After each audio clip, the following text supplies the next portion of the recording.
Qui est Azaka dans le vaudou haïtien? Azaka est une famille de Loa qui sont tous liés à la terre et à l'agriculture. Azaka-Médé ou Zaka-Médé est le Loa paysan par excellence.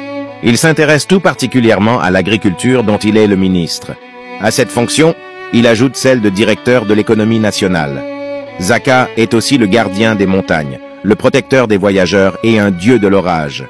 Son animal symbolique est la soude. Pour ceux qui ne connaissent pas la soude, c'est un petit lézard. Cousin Zaka. Cousin Zaka est encore plus rustique dans ses goûts et dans sa mise que son frère Azamédé.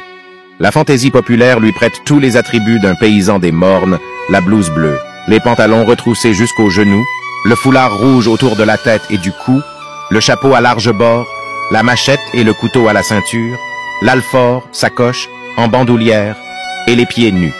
Une pipe et une grosse canne complètent sa silhouette familière. Ceux qui sont possédés par ce Dieu ne manquent pas de revêtir ce déguisement.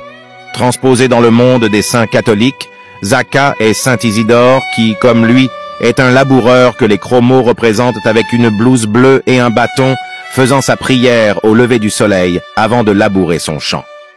Dans le règne naturel, cousin Zaka est symbolisé par la soude, petit lézard. Son emblème est la machette ou coupe-liane dite couline. Il a l'aloès pour reposoir. Azaka-tonnerre.